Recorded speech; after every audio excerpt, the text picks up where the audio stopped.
Pour ouvrir cette journée, j'invite deux personnes, Adrienne Zakala, directrice régionale de l'ADEME, et Stéphanie Boll, vice-présidente de la région Bourgogne-Franche-Comté. Pour vous aussi, j'imagine, c'est un plaisir, pour vos structures qui organisent cette journée, c'est un plaisir de voir une salle remplie. Mais, je vous laisse vous installer, peut-être prendre un micro chacune. Madame la directrice régionale de l'ADEME, qu'est-ce qui vous a donné envie, qu'est-ce qui a donné envie à l'ADEME Bourgogne-Franche-Comté d'organiser cette journée?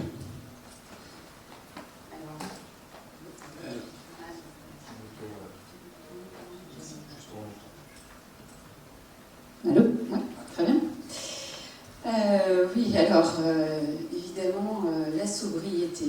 Évidemment, puisque il y a de la sobriété dans les 4 scénarios de l'ADEME qui prouvent que la neutralité carbone est possible en 2050. Mais c'est pas toujours vendeur. Et du coup, c'était avec plaisir, mais enfin satisfaction, on va dire surtout, de voir apparaître dans les fiches actions de la COP réalisées État, région, avec l'ensemble des acteurs en Bourgogne-Franche-Comté, que la sobriété était bien présente dans plus de la moitié des fiches. Et du coup, aujourd'hui, on va pouvoir aborder au moins 7 fiches actions différentes à travers les thèmes qui seront abordés.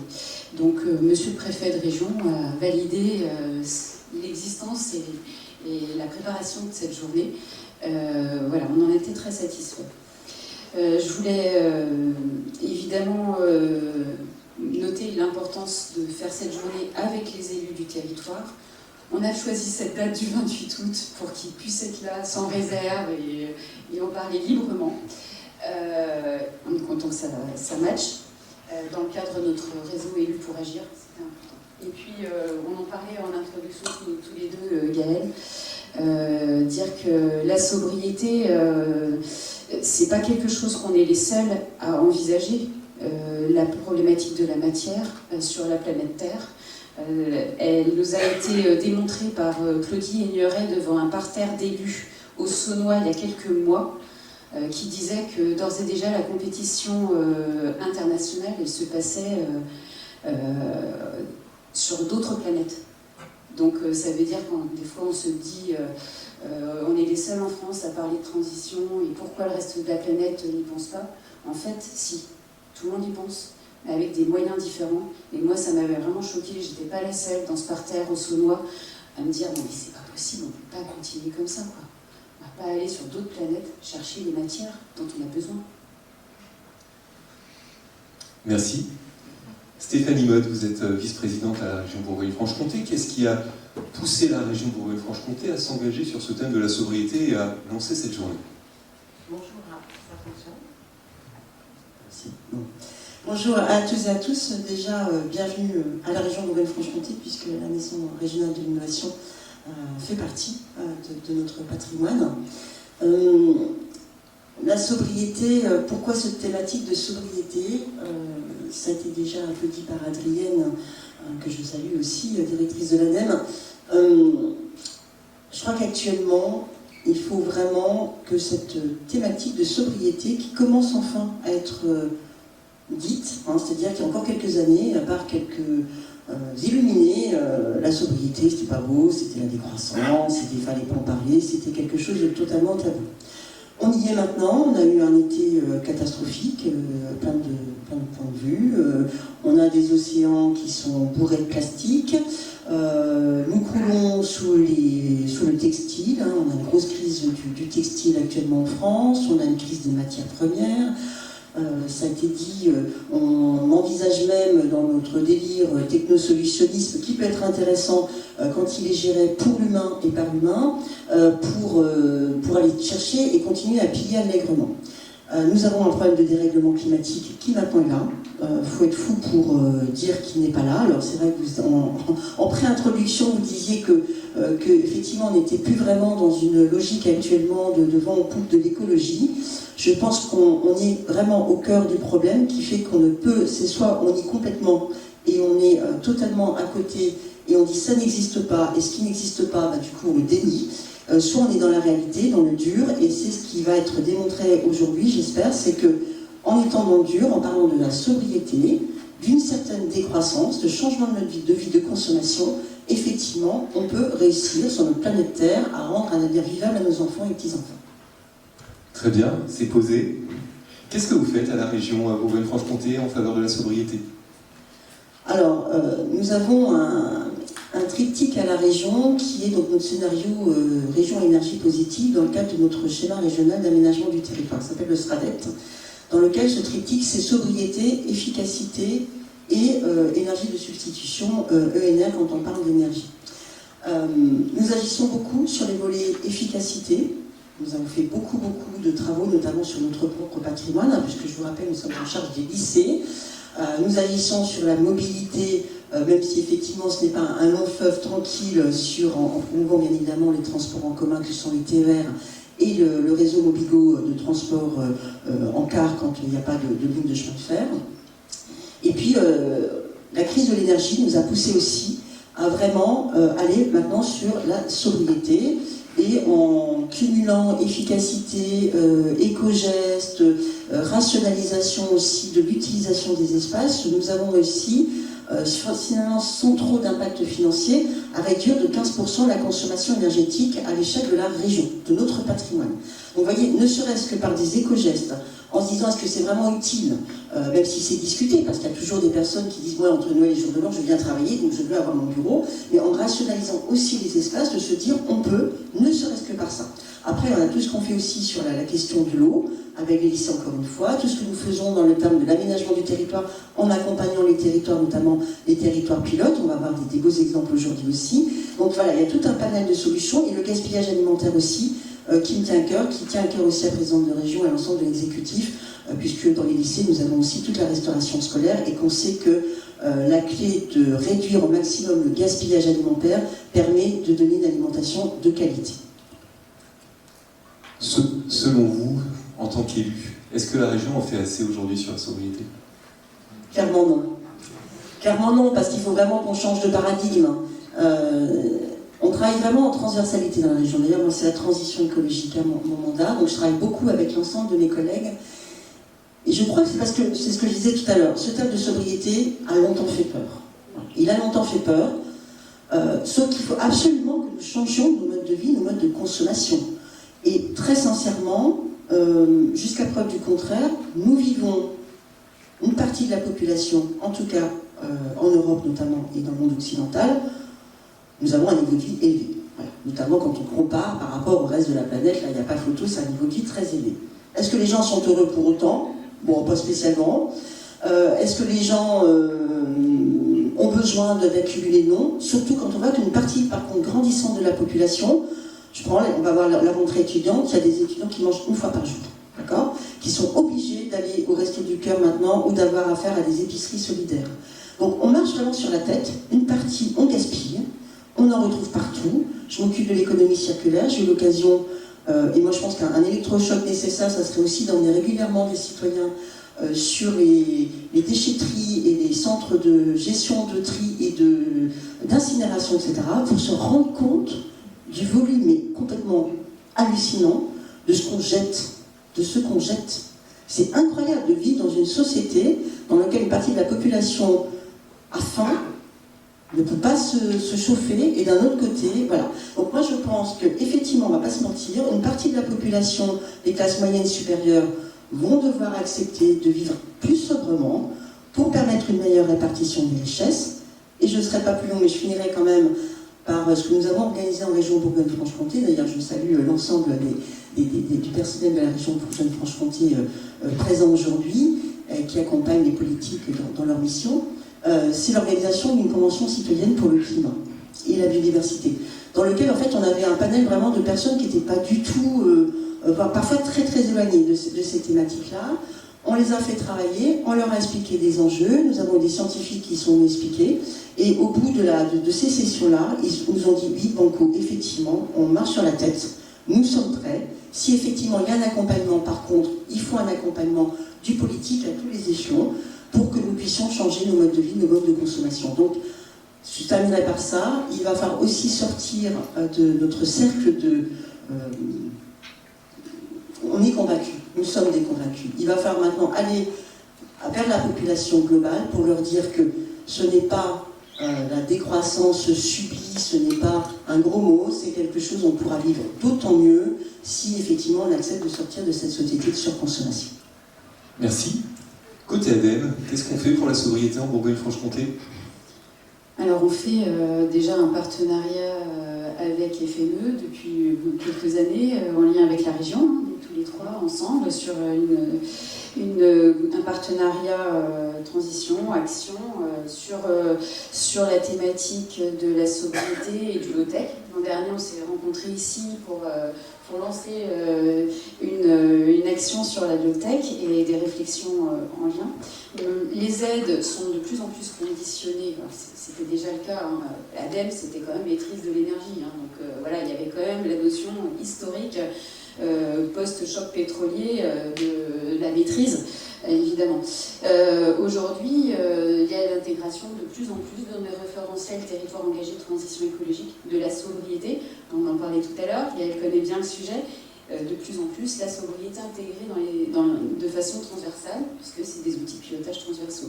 Mais aussi dans le fonds chaleur, puisque depuis cette année, alors évidemment, sobriété économique implique, et crise économique peut impliquer aussi une réflexion vertueuse, une opportunité en fait, pour réfléchir autrement.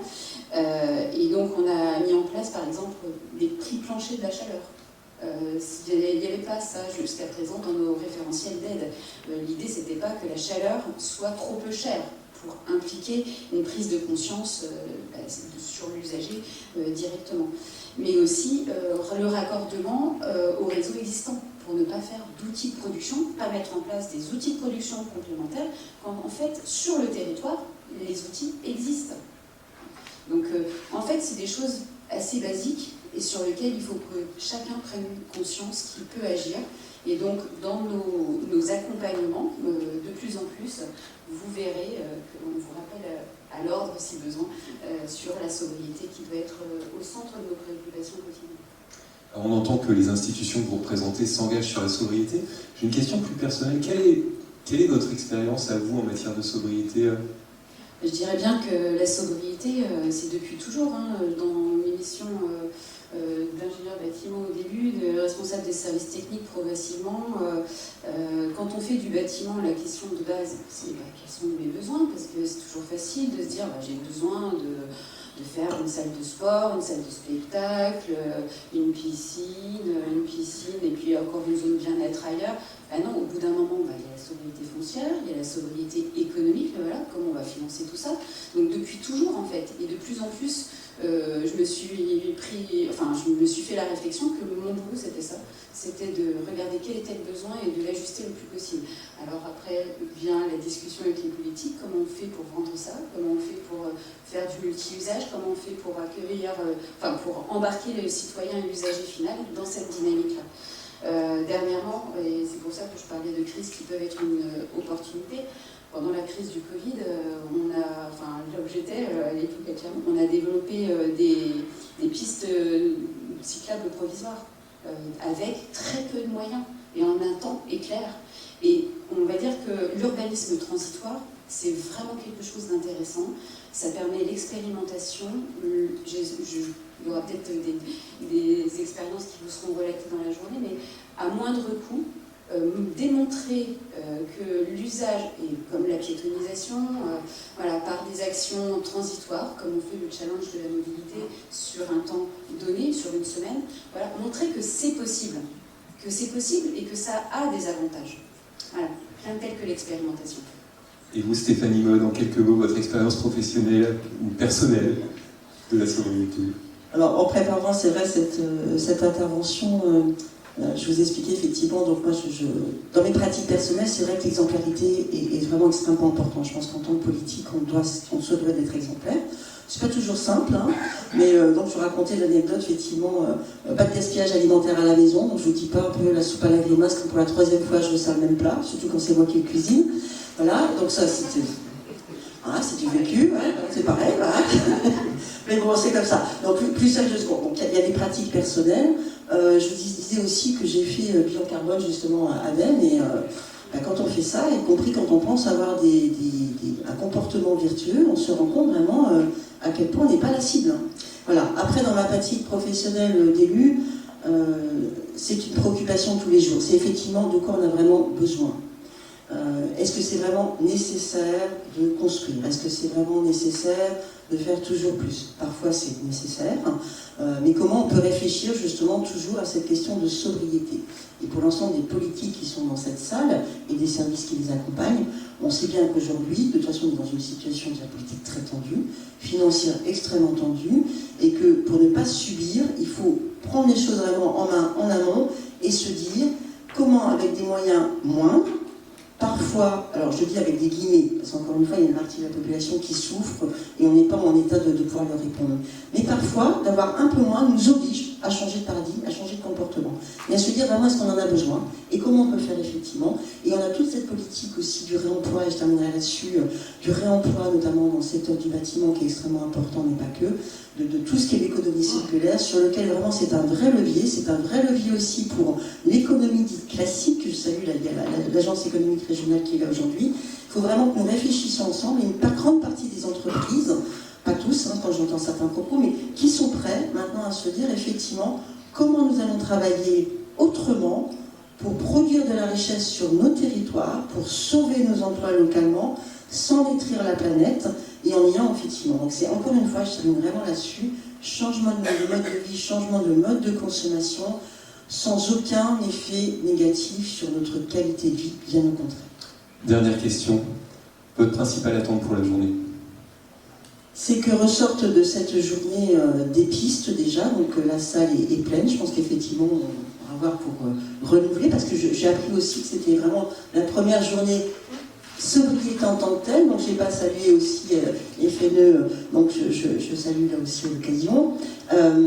Donc pourquoi pas effectivement en faire un rendez-vous régulier, et moi ce qui m'importe encore une fois, c'est comment, plus que les convertis, plus que le cercle restreint, on arrive par l'exemplarité, par le retour d'expérience, par les envies de faire, et de démontrer que c'est possible, qu'on puisse effectivement agrandir de façon très conséquente et maintenant très très rapide la communauté et les gens qui se préoccupent de sobriété. Et vous, Adrienne Zakala, votre principale attente? Eh bien que la sobriété soit plus un tabou.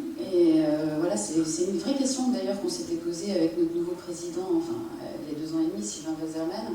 Est-ce que c'est un problème de sémantique? Comment on fait pour embarquer les gens sur cette thématique-là? C'est une question. Voilà, entre vendeurs et dévendeurs, qu'est-ce que vous choisissez? Merci beaucoup. On va tâcher de répondre à ces attentes aujourd'hui. Et bravo. Merci à vous.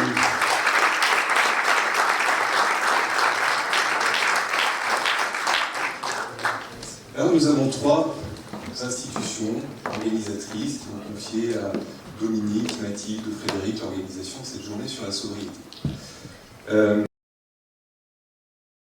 Nous en arrivons au terme de cette journée, et le terme d'une journée, c'est le moment de la conclusion. De cette conclusion, on va faire dans le très classique, un bilan perspective, et je vais inviter 3 représentants des institutions organisatrices: Jean-André Guillermin, représentant de FNE Bourgogne-Franche-Comté, Claude Mercier, conseiller régional délégué en charge de l'économie circulaire et des déchets, dans la région Bourgogne-Franche-Comté évidemment, puis Adrienne Zakala, directrice régionale de l'EM, que vous avez déjà vu ce matin.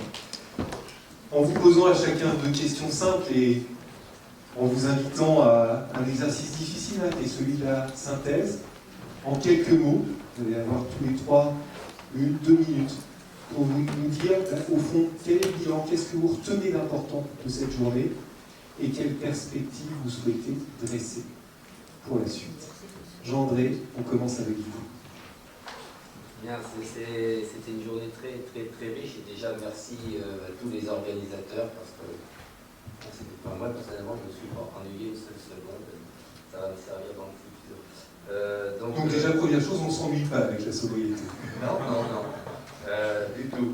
Donc bon, alors j'ai pris quelques idées forces, mais ce que j'ai retenu, ça a été dit encore tout de suite, c'est que la sobriété, c'est un projet de territoire. C'est un projet de territoire, et ça doit être le pilier de la mise en œuvre d'une politique territoriale, quoi. Et est-ce qu'on entend bien au fond? donc, et que ça permet aussi, parce que je suis membre de FNE, mais je suis aussi élu d'une petite commune rurale, et ça permet d'avoir des leviers à tous les leviers du niveau territorial, hein, parce que des fois on peut désespérer quand on est élu et on n'a pas les moyens de faire. Mais il a dit aussi la politique des petits pas, tout ça, là c'est vrai, on peut faire des choses, et ces petites actions, mises bout à bout, eh ben, elles ont du sens, et elles améliorent vraiment la vie des gens, quoi. J'ai retenu aussi qu'au final, si on sait expliquer, ben, l'acceptation des mesures, elle est au final assez grande. Alors après, effectivement, il faut se méfier de la sémantique, parce que le terme en lui-même, sobriété, comme ça, dit de but en blanc, il peut hérétier certaines personnes. Mais là, on a bien vu que derrière, quand on l'explique, on peut mettre du concret dedans, quoi. Donc, et puis il y a aussi, ce que j'ai relevé, un point commun, c'est que c'est nécessaire aussi, dans la mise en œuvre de ces politiques territoriales, pour la sobriété, c'est de bien définir les besoins, quoi. Parce que pendant longtemps, dans l'action, notamment les élus, on pêchait un peu par l'excès, quoi. Excès en termes de prévision démographique, et donc excès en termes de besoins sur l'ensemble des ressources, que ce soit l'eau, les matériaux, l'énergie, quoi. Jean-André, on va passer à votre voisin. Ouais. Vous avez déjà posé 3 points. On va revenir après vers vous pour les perspectives. Claude Mercier, Jean-André Guillermin a posé un certain nombre de constats. Les gens, la capacité à faire politique aussi, à faire du petit pas. Que retenez-vous, quoi? Quels sont les faits?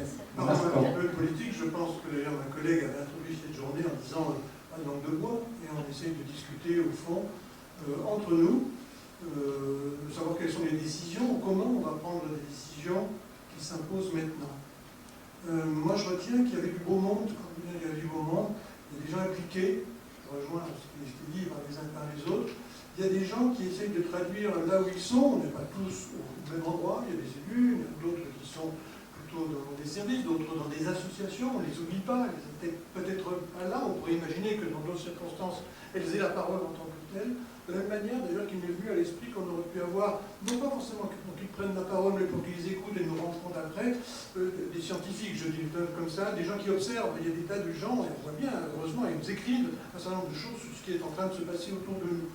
Donc moi, ce que je retiens, c'est que c'est l'énergie qui est développée, tout le monde le dit, et pour le coup, pour le politique que je suis, mais je ne suis pas le seul ici, par rapport au spectacle, et au mauvais spectacle qu'on a, et dans notre univers, je ne parle même pas de l'international, je parle simplement du niveau national, on aimerait bien avoir un certain nombre de ces acteurs qu'on voit, très souvent à la télévision, ici, pour voir qu'il se passe des choses. Alors pardon d'enfoncer cette porte ouverte comme ça, mais pour le coup, ils pourraient en voir là, du courage politique. Il ne faut pas casser ça.